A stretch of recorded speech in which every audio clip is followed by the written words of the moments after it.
이제 정책을 준비하고 그렇게 이제 계획하는 그런 이제 기관이 국립정신건강센터입니다. 그런데 이제 2026년부터 이제 이 조사를 했어요. 우리나라 국민 건강의 의식 그리고 건강에 대한 태도가 어떤 건지 조사를 했습니다. 그런데 얼마 전에 이제 그 결과가 발표됐는데 경년마다 2년마다 한 번씩 하는데 2022년도에 처음 하고 그 다음에 이제 2024년도에 했죠. 그래서 우리나라 15세부터 69세까지 3,000명을 대상으로 설문조사를 한 겁니다. 그래서 그 지금 여러분 이 그림으로 표가 이제 보이잖아요. 그 간단한 내용이 얼마 전에 이제 언론에 보도가 되어졌어요. 그런데 이제 2022년도에 조사를 하고 2024년도 2년 만에 한 번씩 조사를 하는데 그 2년 동안에 결과가 달라진 거죠. 그러면 국민들의 정신 건강이 좋아졌느냐 안 좋아졌다는 거예요. 그래서 이런 질문을 했어요.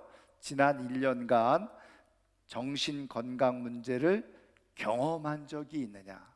그러니까 지난 1년 동안 정신 건강에 대한 어떤 문제를 자기가 경험해 봤느냐.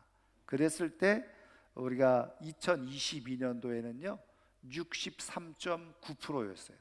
그것도 높은 수치죠. 국민들의 많은 수가 내가 정신적인 문제를 경험했다 이렇게 이제 대답을 했는데 2년이 지나고 나서 똑같은 질문을 했더니 이제는 73.6%예요. 그러니까는 10명 중에 7사람 이상 100명으로 따지면 73명이 내가 정신적으로 조금 문제가 있었다 이렇게 대답을 했다는 거예요.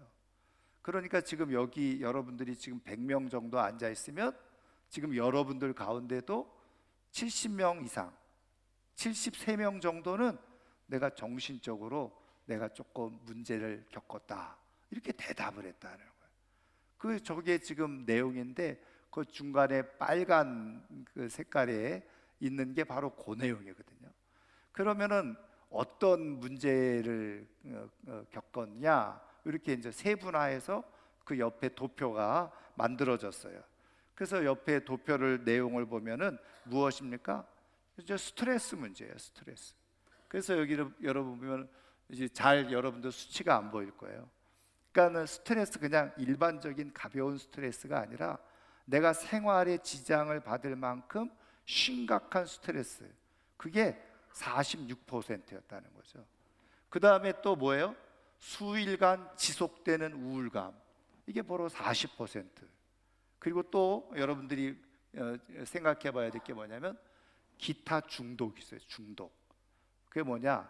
인터넷, 스마트폰 그거 하지 않으면 그냥 막 심장이 뛰고 뭔가 허전하고 아무것도 안 한 것 같고 이제 중독에 빠지는 건데 이게요 2020년에는 6.4%밖에 안 됐는데 올해는 18.4%.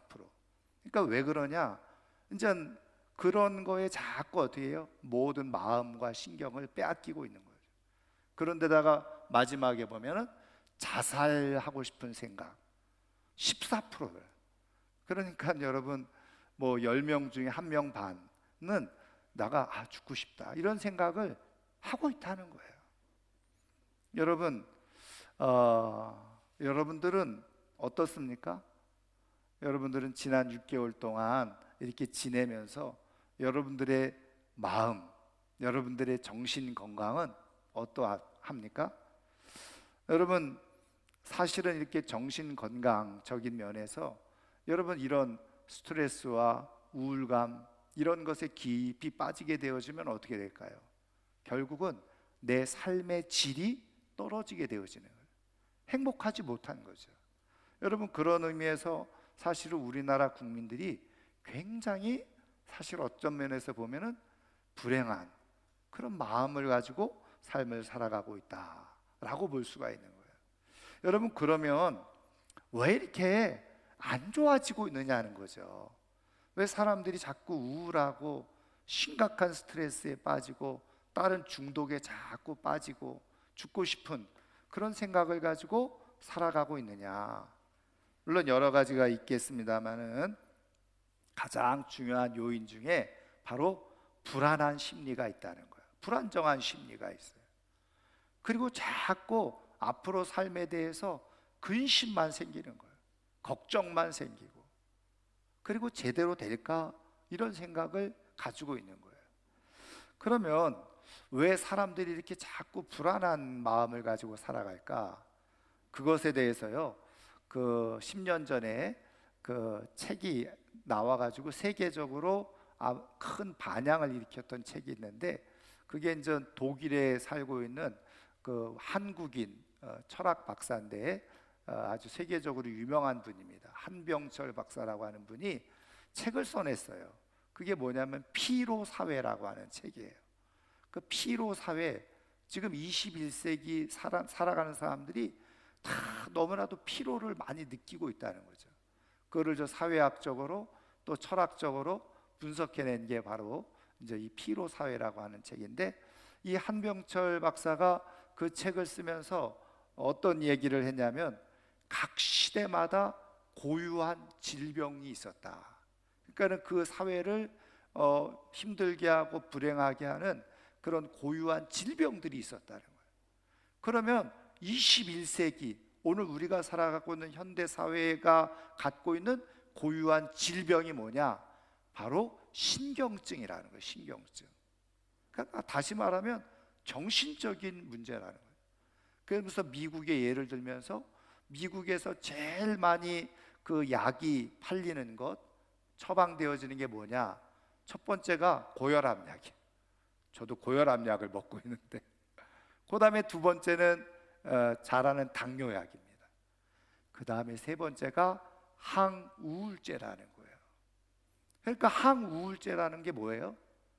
우리가 심리적으로, 정서적으로, 정신적으로 문제가 있을 때 사실은 먹는 게 항우울제잖아요.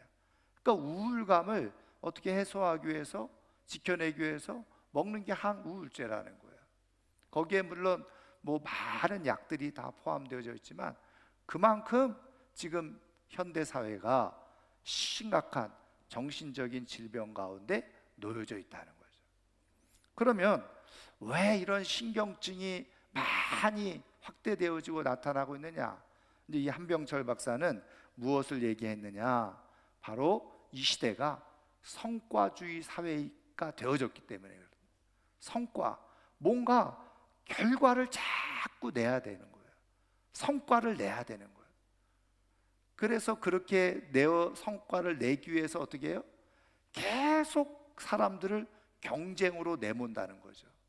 1등 안 되면 안 되고, 우승 못하면 안 되고, 그 결과를 자꾸 만들어내기 위해서 경쟁을 시키는 거예요.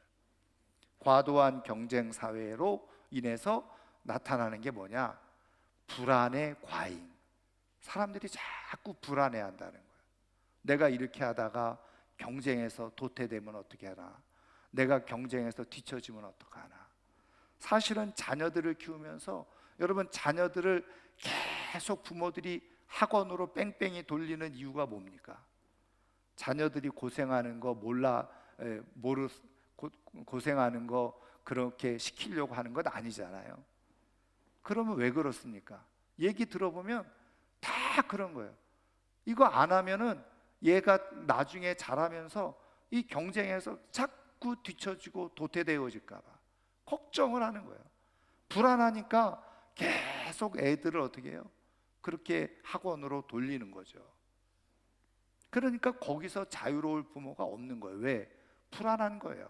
경쟁 사회 속에서 뒤처질까 봐, 떨어질까 봐. 그러니까 피곤한 사회가 될 수밖에 없다는 거죠. 여러분, 그러니까 이런 불안을 해소하지 않고 해결하지 않으면 절대로 어떻게 해요?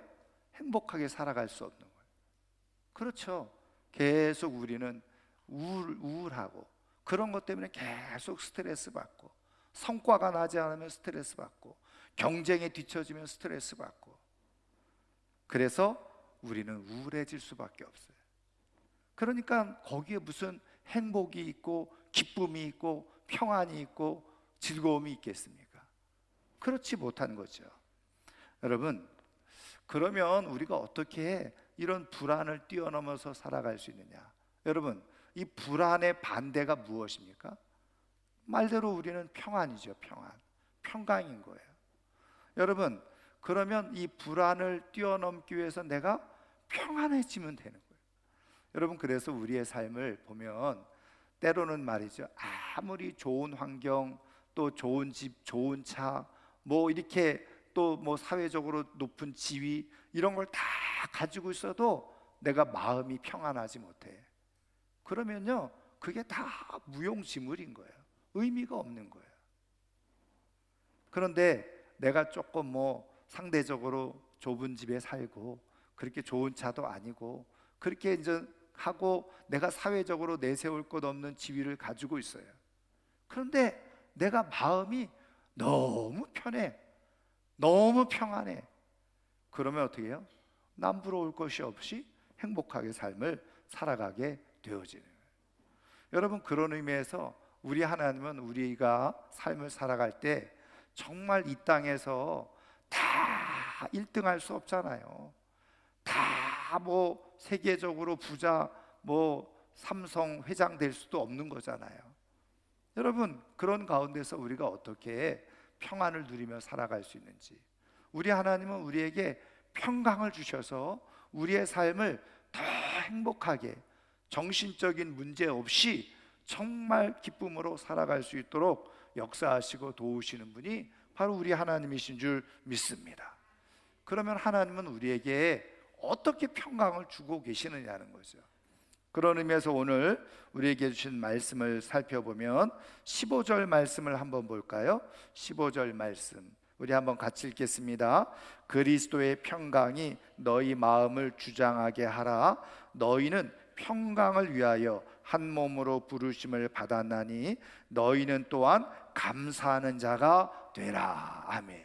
여러분, 여기 보면요, 우리 하나님께서 지금 이 골로새서 성도들에게 사도 바울을 통해서 주시는 그 권면의 말씀 가운데서 평강이 너희 마음을 주장하게 하라, 그 평강의 지배를 받으라고 말씀하고 있는 거죠. 그러면서 우리가 아주 중요한 말씀을 해주고 계시는데, 우리에게 너희는 평강을 위하여 한 몸으로 부르심을 받았다. 여러분, 그 얘기는 뭐냐면 하나님께서 우리를 부르시고 택하셨을 때 하나님의 중요한 뜻 가운데, 목적 가운데 우리가 어떻게 해요? 평안한 삶을 살아가도록, 평강의 삶을 살아가도록 하나님께서 우리를 부르셨다는 거예요. 우리를 하나님의 자녀로 삼으셨다는 거예요. 여러분, 하나님께서 우리를 선택하시고 부르셨을 때 하나님이 여러 가지 목적이 있어요. 그랬을 때 우리가 하나님을 예배하는 삶, 하나님을 기뻐하는 삶, 또 하나님께서 맡겨주신 사명을 따라서 영혼을 구원하고 제자 삼는 삶, 이게 하나님의 여러 가지 뜻과 목적이 있는데, 그 가운데 하나님께서 우리를 부르신 중요한 하나님의 목적과 뜻이 뭐냐? 우리가 평안한 삶을 살아가는, 평강의 삶을 살아가는. 여러분, 이것이 우리를 향한 우리 하나님 아버지의 마음이요 뜻인 줄 믿으시기를 주님의 이름으로 축원합니다. 그러니까 하나님은 우리가 평안하게 살아가는 걸 원하시는 거예요. 평강의 삶을 살아가기를 원하시는 거예요. 근데 여러분, 하나님이 그렇게 원하시는데 우리는 왜 평안과 평강을 잃어버리고 살아가는 거냐는 거예요. 여러분, 우리는 하나님께서 이 평강을 위해서 주시는 말씀을 우리가 잘 이해하지 못하는 거예요. 여러분, 사실은 우리가 아무리 평안하게 평강을 위해서 뭐 오늘 말씀처럼 평강이 내 마음을 주장하게 하라, 내가 평안하게 살아야지, 그렇게 마음 먹는다고 해서 평안이 우리 가운데 옵니까? 그렇지 않죠. 여러분, 우리 마음은요 참 희한한 것이, 내가 평안해져야지, 평강을 위해서 살아야지, 그렇게 막 마음을 먹으면 이상하게 생각의 꼬리를 물어가지고 결론은 불안한 생각을 결론을 맺어요. 그래서 갑자기 나는 평안해지기를 원해서 생각을 했는데 그 시간이 지나가면서 어떻게 해요? 불안해지는 마음으로 바뀌어지는 거예요. 생각에 꼬리를 물다 보면. 그리고 내게 주어진 현재의 상황을 가만히 보면 내가 별로 뭐 평안을 누릴 만한 상황도 아니야. 일단 건강에 문제가 있어요. 그래서 건강이 불안해. 내가 언제 어떻게 잘못될지 모르는 그런 생각이 자꾸 들기 시작하는 거죠. 또 자녀들 생각하면 자녀들은 처음에는 그냥 뭐 키워가지고 공부시키고 대학 졸업하고 또 결혼시켜 놓으면은 다 끝날 줄 알았는데 웬일입니까? 계속 살아가면서 신경 쓰이는 게 자녀예요. 자녀가 조금 아프다고 그러든지 직장에 무슨 문제가 있다 그러든지 또 자녀들 부부 사이에 문제가 있다 그러든지 그러면 근심 걱정이 또 지배를 해요. 여러분 뭐 개인적으로는 내가 직업 문제, 직장 문제, 생계 문제 이게요 계속 우리 주변 우리 가슴을 짓누르고 있으니까 평안할 수가 없는 거예요. 이거 하나 생각을 집어버리면 건져버리면 또 다른 게 또 근심 걱정거리가 또 찾아오고 말이에요. 그러니까 여기에 무슨 평안하기 싫은 사람이 어디 있어요? 평강을 원하지 않은 사람이 어디 있어요? 근데 내게 주어진 상황이나 내 마음이 그렇지를 않는 거예요. 그러니까 힘들죠. 그런데 여러분 우리 하나님께서 우리의 그런 모든 것을 잘 아셔서요 그러면 우리가 어떻게 평안하게 삶을 살아갈 수 있는지 중요한 처방전을 우리에게 주고 계시다는 거죠. 그럼 그것이 무엇입니까? 오늘 말씀 15절 말씀을 다시 한번 보면 이렇게 되어져 있어요. 그리스도의 평강이 너희 마음을 주장하게 하라. 너희는 평강을 위하여 한 몸으로 부르심을 받았나니 너희는 또한 감사하는 자가 되라. 지금 이 말씀이요 따로 분리되어져서 설명할 수도 있지만 같이 붙여서 설명하면 너희가 평강을 위해서 부르심을 받았지, 그러니까 그래서 너희는 감사하는 삶을 살아, 감사하는 자가 돼, 이렇게 말씀하고요. 그러니까 벌써 하나님은 답을 우리에게 가르쳐주고 계시는 거예요. 내가 너희들을 평안한 삶으로 살기를 원해, 평강의 삶을 살기를 원해. 그러니까 너희가 그렇게 평안하고 평강의 삶을 살기를 원하면 감사해야 돼. 감사하면 돼. 하나님께서 이렇게 말씀해 주고 계시네요. 여러분 그래서 이 말씀이 16절에도 후반절에 보면 어떻게 해요?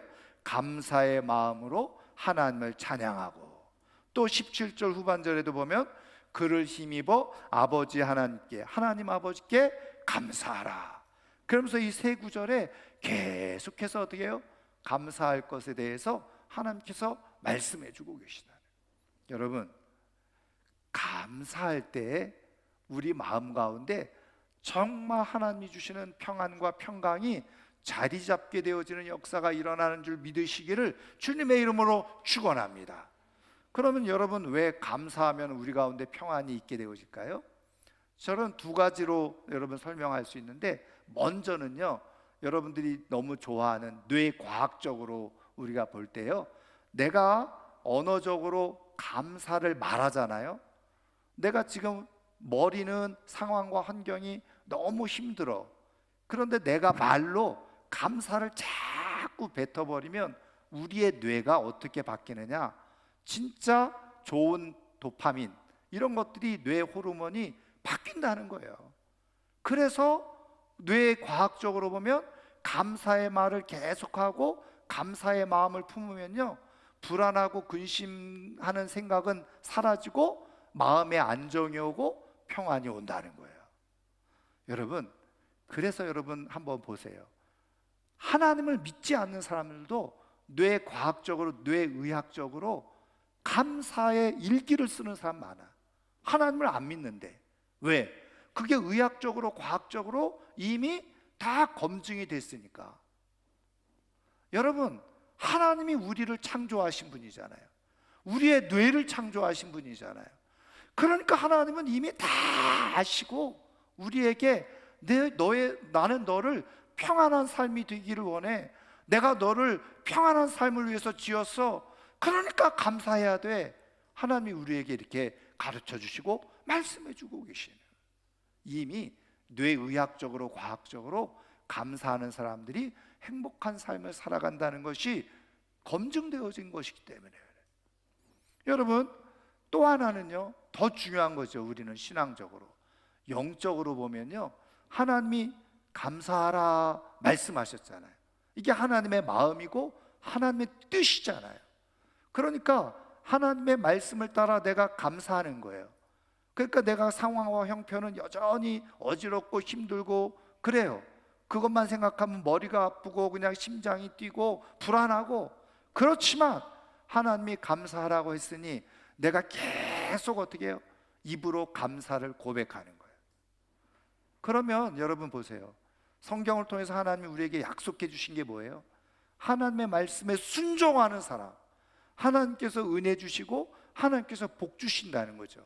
그 영적으로 보면 내가 자꾸 하나님의 말씀에 순종해서, 하나님, 내가 형편은 감사할 형편이 아니고, 내가 지금 상황은 그냥 근심 걱정 덩어리로 가득 둘러싸여져 있지만 하나님이 내게 감사하라고 말씀하셔서 저는 감사합니다, 하나님 감사합니다, 이렇게 감사를 자꾸 고백하면 하나님께서 어떻게 해요? 하나님의 말씀에 순종한 사람들에게 주시는 그런 축복과 은혜가 있는데, 그때 어떻게 해요? 하나님은 성령으로 우리 마음 가운데 우리의 영혼을 완전히 지배하셔서 우리로 하여금 불안, 근심, 걱정 다 사라지게 하시고, 왠지 모르게 우리도 모를 마음의 평안이 찾아오게 되어지는데, 그러면서 흥얼거리면서 자연히 하나님을 찬양하고 노래하는 그런 은혜들을 베푸신다는 거예요. 여러분, 영적으로 하나는 뇌 과학적으로는 그렇게, 하나는 영적으로. 여러분, 영혼이 정말 있을까? 이미요, 뇌의학적으로, 뇌과학적으로 의식이 있다는 것이 이미 다 의학적으로 과학적으로 판명되어졌어요. 그러니까 의학적으로 과학적으로 의식이라고 하는 건 뭐냐? 영혼을 말하는 거예요. 그래서 다 의학적으로 연구를 했더니요, 최종적인 내린 결론이 뭔지 아세요? 육체는 죽는데 의식은 죽지 않는다. 이게 의학계에서 이미 정설로 나온 결론이에요. 그 의식이 뭐예요? 영혼이죠. 영혼이에요. 영혼이 평안해져야 돼. 근데 영혼이 평안해지는 건 뭐예요? 이미 뇌의식은 내가 살아있을 때 뇌의식이잖아요. 근데 내가 죽으면은 그 영혼이 평안해요? 거기에서? 그런데 그래도 내가 평안할 수 있는 건 영혼이라는 거예요. 의식이에요. 여러분, 내가 하나님께 감사하면요, 하나님의 영이 우리의 영 가운데, 영혼 가운데 임하셔서 우리의 영혼과 마음을 지배함으로 말미암아 우리가 자연적으로 근심 걱정 사라지고 평안의 삶을 살아가는 역사가 일어나게 되어져요. 여러분, 그래서 여러분, 하나님께서 우리 가운데 이 평안을 주실 때는요, 이 평안이 세상이 주는 평안과 같지 않다는 거예요. 그래서 여러분, 요한복음 14장 27절 말씀에 보면 예수님께서 하신 말씀이 분명히 있어요. 뭐라고 말씀하고 있습니까? 요한복음 14장 27절 말씀을 보면, 내가 너희들에게 평안을 주는데 내가 너희들에게 주는 평안은 세상이 주는 평안과 같지 않다는 거예요. 어떻게 해요? 세상이 주는 평안과 같지 않다. 여러분, 세상이 주는 평안은 뭐예요? 내가 조금 잘 되면 기분이 좋은 게 세상이 주는 평안이에요. 근데 그리스도를 통해서 하나님께 주시는 평안은 뭐냐? 바로 내가 어떤 상황에서도 그 평안을 누릴 수 있는 비밀이라. 근데 그것이 뭐라고요? 하나님 앞에 하나님께 감사할 때만 그 세상이 줄 수 없는 평안을 누리면서 살아갈 수 있다. 여러분, 그런 의미에서 오늘 말씀을 다시 보면요, 우리는 감사 그러면 어떤 상황에 대해서, 좋은 상황에 대해서, 좋은 결과에 대해서 내가 갖는 결과적인 태도, 이렇게 생각하기 쉽잖아요. 그것도 맞아요. 그런데 하나님께서 우리의 삶을 평강 가운데 인도해 주시고 행복한 삶을 살아가기 위해서 하나님 주신 처방적인 상황으로 보면 이 감사는요, 씨앗과 같은 거예요. 그래서 우리는 어떤 좋은 결과와 좋은 상황에 대해서 우리가 갖는 마음가짐, 이거를 감사로 표현할 수 있지만, 거꾸로 어떤 상황 속에서도 내가 평안하고 평강한 삶을 살기 위해서 하나님께서 감사라고 말씀하신 것은, 그 감사는 뭐예요? 내 삶을 행복하게 할 수 있는 씨앗과 같다는 거예요. 그래서 이 영적 비밀을 잘 깨닫는 사람들은 어떻게 하는 거예요? 늘 입으로 어떻게 해요? 감사를 고백하고 감사를 선포하는 거예요. 여러분, 상황과 결과를 만들어내는 것이 바로 감사예요. 여러분, 평안과 평강의 결과를, 열매를 만들어내는 것이 바로 감사라는 거예요. 여러분, 감사는 그런 의미에서 내 삶을 평안하게 하고 행복하게 하는 씨앗과 같은 거예요. 우리의 가정이 평안하기를 원하면 감사의 씨앗을 심어야 돼요. 내 교회가 평안하기를 원하면 감사의 씨앗을 심어야 되는 거예요. 그런데 여러분, 잘못 살아가는 사람들 보세요. 신앙을 가지고 있으면서도 이런 하나님의 뜻을 깨닫지 못하는 사람들은 어떻게 해요? 나가 늘 평안을 원해, 평강을 원해. 그런데 입으로는 계속 어떻게 해요? 원망, 불평, 불만, 그걸 심는 거예요. 여러분, 원망의 씨앗을 심고 그 불평의 씨앗을 심고 불만의 씨앗을 심고 부정적인 말의 씨앗을 심는데, 거기에 무슨 평안의 열매를 맺을, 평강의 열매를 맺을 수 있습니까? 절대로 평안과 평강의 열매를 맺을 수가 없어요. 내 입에서 자꾸 원망이 나오고 불평이 나오고 불만이 나오고 부정적인 말이 나오잖아요.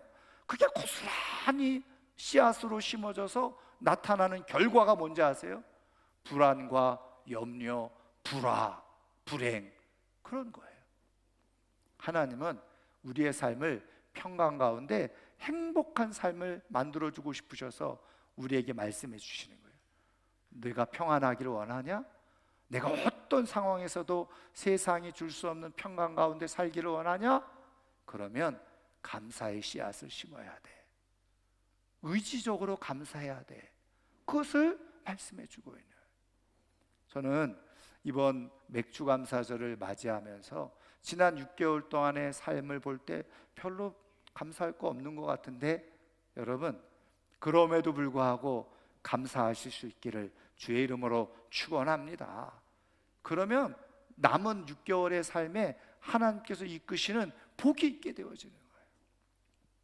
여러분, 그런데요, 아세요? 감사에도 종류가 있다는 거예요.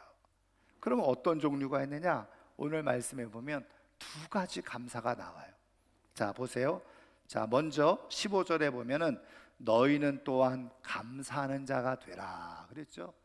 이거는 어떤 대상이 나와 있지 않아요. 자, 그런데 16절 말씀 후반절에 감사의 마음으로 하나님을 찬양하고 그랬죠. 그러니까 이거는 감사의 대상이 정확하게 정해져 있어요. 누구예요? 하나님께 감사의 마음으로 찬양을 드리라는 거예요. 여러분, 17절 말씀해 보세요. 그를 힘입어 누구에게? 하나님 아버지께 감사하라. 여러분 보세요. 성경을 통해서 하나님 말씀하시는 감사는 두 가지인데, 가장 먼저 본질적인 건 누구에게? 하나님께 감사하는 거예요. 여러분, 그래서 하나님께 감사하는 거죠. 근데 하나님께 말씀드린 것처럼 감사하게 될 때 성령의 역사가 우리 가운데 나타나게 되어진다 그러죠. 근데 여러분, 중요한 것은 하나님께 감사할 때 어떻게 감사하느냐는 거예요. 여러분, 우리가 입으로 하나님 감사합니다, 찬양으로 하나님 감사합니다, 예배를 통해서 하나님 감사합니다, 이렇게 할 수 있죠. 근데 여러분, 구약 성경에 그 감사절기를 쭉 보면 그때 하나님께서 콕 집어서 말씀하시는 게 뭐예요? 너희가 나에게 나올 때 빈손으로 나오지 마라. 여러분, 하나님이 왜 그렇게 말씀하셨어요? 하나님이 가난해서요? 하나님이 우리 코무돈돈 빼앗으려고요? 여러분, 거기에 우리의 마음이 담겨져 있는 거예요. 그래서 예수님은 마태복음에 뭐라고 말씀하세요? 너희 보물이 있는 곳에 내 마음이 있다. 우리는 마음이 가야지 보물이 있지 이렇게 생각하잖아요. 근데 예수님은 거꾸로 말씀하시는 거예요. 내 보물이 있는 곳에 내 마음이 있다. 그래서 우리 하나님은 빈손으로 나오지 말라는 거예요. 우리 거 빼앗으려고도 아니고, 우리 거 어떻게 코 묻은 거 우리 거 빼앗아 가지고 하려고 하시는 게 아니에요. 왜요? 그것이 너의 마음이기 때문이라는 거예요. 여러분, 하나님 앞에 그냥 뭐 마음으로 하면 되지 뭐. 여러분, 다 하나님은 아실 수 있어요. 그런데 하나님은 우리에게 아주 분명하고 정확하게 말씀하고 있는, 네가 나에게 정말 감사하고 있느냐? 빈손으로 나오지 마라 말씀하고 있는 거예요. 그게 하나님을 향한 감사가 되어지죠. 자, 그리고 또 하나 우리가 중요한 거, 놓치기 쉬운 게 뭔지 아세요? 사람에게 감사해야 된다는 거예요. 그래서 오늘 말씀 15절에 보면 보세요. 중요한 말씀인데, 너희는 평강을 위하여 한 몸으로 부르심을 받았다 그랬죠. 한 몸으로. 이거 교회 공동체가 서로 뭐 하라는 거예요? 평강을 위해서 우리가 한 몸으로 만들어 부르셨는데, 거기에 필요한 게 뭐냐? 서로 감사하라는 거예요. 사람에게도 감사하는. 근데 여러분, 신앙이 좋다고 하는 사람들이 가지고 있는 함정이 뭔지 아세요? 여러분, 예수님도 말씀해 주셨죠. 뭐 어떤 말씀을 해주셨어요? 여러분, 그 부모들에게 드려야 될 것 하나님께 드렸다. 고르반이 그거 뜻이거든요. 나 부모님한테 드려야 되는데 나는 하나님한테 드렸어. 고르반. 예수님께서 그거를 책망하셨잖아요. 그 거짓이라는 거예요. 여러분, 심지어는 예수님이 뭐라고 말씀하세요? 하나님의 것은 하나님에게, 가이사의 것은 가이사에게 분리가 되어지는 거예요. 그렇다고 한다면 여러분, 우리가 당연히 큰 틀 안에서는 모든 것이 다 하나님 앞에 감사하니 감사를 하나님께 드려야 되지만, 그러나 개인적으로 또 인간적으로 사람들에게 감사해야 될 것 감사해야 된다는 거예요. 근데 신앙이 균형이 안 잡혀 있는 사람들이 빠지는 함정이 뭔지 아세요? 나는 하나님께 감사했으니까 다 돼. 그리고서 아내한테 감사할 줄 몰라, 남편한테 감사할 줄 몰라, 부모한테 감사할 줄 몰라, 그리고 자녀들에게 감사할 줄 몰라. 그리고 실질적으로 인간관계 속에서는 감사가 없는 거예요. 그런데 여러분, 그것이 결국은 나를 불행하게 만들어버려요. 여러분, 그래서 하나님은 말씀하고 계시는 거예요. 너희가 평강을 위해서 함께 부르심을 받았으니까 함께 서로 감사해라. 교회 안에 성도들 가운데도 서로 감사해. 그럴 때 그것이 기쁨이 되고 영광이 되고 감사가 되어져요. 여러분, 한번 생각을 해보세요. 가정 안에서 남편이 아내를 볼 때마다 여보 고마워, 여보 고마워. 여러분, 아내가 남편을 볼 때마다 여보 고마워, 여보 고마워. 부모님에게 부모님 고마워요. 자녀들에게 야 얘들아 고맙다. 이렇게 늘 감사가 넘치는 그런 가정에 무슨 불화가 있겠습니까? 그러면 마음이 평안해지는 거예요. 바깥에서 아무리 시달리고 힘들어도 집에 오면 그게 기쁨인 거예요. 평안인 거예요. 세상을 이겨나갈 수 있는 힘이 거기서 나오는 거예요. 그러니까 또 어떤 사람들은요, 야근 사람들은 그러면은 사람들에게는 열심히 감사해. 그런데 하나님께는 또 감사를 안 해. 여러분, 우리 하나님은요, 그럴 때 어떻게 하시는지 아세요? 여러분, 하나님은 신기하게도 질투하시는 하나님이에요. 아니, 사람들끼리는 서로 감사하는데 하나님께 감사하지 않으면요, 하나님은 질투하셔요. 그래서 조금 기다려보죠. 그래, 니네들끼리 한번 서로 잘해봐라. 그렇게 기다리시다가 계속 사람에게만 감사하면요, 어느 순간에 하나님이 어떻게 일을 만들어 놓으시느냐, 바로 사람에게 상처를 받게 하시는, 사람에게 고통을 받게 하시는. 그럼 하나님은 왜 그러실까요? 바로 하나님께 감사하는 것이 연결되어져야 되지, 그렇지 않으면 결국 사람의 함정에 빠져버리고 말게 되어지는, 다치게 되어지는 거죠. 그것이 결과적으로 어떻게 해요? 하나님과의 깊은 연관을 누리지 못하고 살아가게 되어집니다. 그래서 하나님은 어떻게 해요? 사람들끼리 감사하게 될 때요, 하나님께 감사하지 않고 사람에게 감사할 때, 그때 하나님은 어떻게 해요? 문제가 되어져요. 조심스러운 얘기입니다만은 저희 교회는 이렇게 저에 대해서 이렇게 좋은 마음으로 섬겨주시고 식사도 대접해주시고 이런 분들이 간혹가다 있습니다만은, 교육자들을 이렇게 섬겨주시는 분들이 있습니다만은, 그런데 다른 교회에 비하면 사실은 저희 교회는 그게 많은 편은 아니에요. 근데 저는 그게 불편하지는 않아요. 근데 제가 진짜 불편한 건 어떤 건지 아세요? 하나님께 드리지 않고 하나님께 감사하지 않으면서 교육자들한테 생색내는 거예요. 실제로 그런 교인들이 우리 교회는 없을지 모르지만 다른 교회는 있다는 거예요. 그걸 뭐로 생각하는 거예요? 거꾸로 생각하는 거죠. 내가 그냥 목사님 대접하고 교육자들 대접한 것이 그냥 하나님 대접한 거지, 이렇게 생각하는 거예요. 여러분, 그럴 때 얼마나 불편한지 아세요? 하나님께 드려야 될 것을 그냥 교육자들에게 나눠주는 거나 마찬가지. 그거는 하나님 입장에서 보면 뭐예요? 도둑질하는 거죠, 하나님의 것을. 여러분, 예수님은 분명하게 말씀하셨어요. 하나님께 드려야 될 것이 있고 사람들에게 주어야 될 것이 있고. 근데 우리는 자꾸 그것을 혼동해서 혼란스럽게 살아가요. 그래서 감사가 제대로 된 감사가 되지 않아요. 균형 잡힌 감사가 되지 않아요.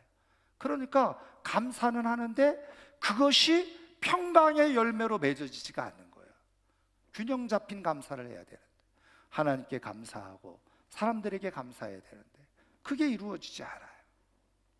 사랑하는 성도 여러분, 우리 하나님께서 오늘 우리의 삶에 어떤 상황 가운데서도 평강의 삶으로 만들어주고 싶으셔서 감사라고 말씀하실진데, 이 감사, 두 가지 감사를 잘 행하는 가운데 정말 하나님께서 우리에게 베풀어 주시는 그런 평강의 삶으로, 축복의 삶으로 살아갈 수 있는 우리 모두가 될 수 있기를 주님의 이름으로 축원합니다. 감사는 우리의 삶을 평강으로 만드는 씨앗이에요. 여러분, 씨앗을 잘 심으실 수 있길 바랍니다. 건강한 씨앗을 심어야지 건강한 열매가 나듯이, 감사, 두 가지 감사를 균형 잡히게 정상적으로 잘 심어서 우리의 삶이 평강으로 가득 넘쳐나는 역사가 일어날 수 있기를 주님의 이름으로 축원합니다. 여러분, 지난 6개월 동안 우리가 어떤 모습으로 살아왔던지 간에 그것은 지나간 거예요. 어쨌든 지나간 것에 대해서 하나님께서 감사하고, 이제 주어진 것은 어떻게 해요? 남은 2024년도 6개월, 아니 6개월을 넘어서 우리가 하나님의 부르심을 받는 그날까지 우리의 인생 가운데 계속 평강의 삶이 되어지기를 원하면, 여러분 열심히 감사의 씨앗을 심으실 수 있기를 주님의 이름으로 축원합니다. 그리고 그것이 여러분들의 인생에 좋은 평강의 열매로 맺혀져서 어떤 상황 속에서도 행복하게 살아가는 복된 역사가 있게 될 줄 믿습니다. 이제 말씀을 마치려고 하는데요, 스위스 출신이고 영국에서 공부를 하고 미국에서 활동을 하는 철학자이자 작가가 있는데요, 제가 예전에 한번 소개를 해드렸죠. 알랭드 보통이라는 분이에요. 이름이 보통이야. 근데 이분이 10년 전에 쓴 책이 있어요. 그게 뭐냐면 제목이 불안이라는 책입니다. 불안. 이분은 유대인이에요. 유대계죠. 근데 무신론자입니다. 근데 그 불안이라고 하는 책을 쭉 읽어보면요, 제가 한번 소개해드린 적이 있는지 모르겠는데, 이분이 그 불안을 해결하는 데 있어서 중요한 가치 중에 하나가 뭐냐, 기독교적 가치, 그걸 거기서 설명을 해주고 있어요. 이분은 무신론자인데, 그런데 우리의 불안을 해결할 수 있는 것이, 왜 불안하냐? 이분은 첫 번째로 꼽는 게 사랑의 결핍이다. 사랑이 부족해서 불안해지는 거다. 그러면 어떻게 사랑을 채울 수 있느냐? 똑같은 말입니다. 그래서 제 문장을 한번 글로 띄워봤어요. 한번 올려주시죠. 예, 한번 보시면 불안에서 벗어나는, 이거는 그 책에서 제 그대로 따온 거예요. 불안에서 벗어나는 가장 좋은 방법은 지금 이 순간의 좋은 일에 감사하는 것이다. 그리고 우리의 나약함을 담담하게 받아들이고, 그리고 무탈하게 지나가는 하루의 마음을 다해 감사하며, 꽃 한 송이나 아름다운 구름 모두에게 친절한 미소를 보내는 평화로운 아침 같은 사소한 일상에 감사하라. 감사야말로 불안과 두려움을 보내오는, 다시 말해 불안과 두려움을 조장하는 운명의 여신에게 맞설 수 있는 가장 효과적인 무기다.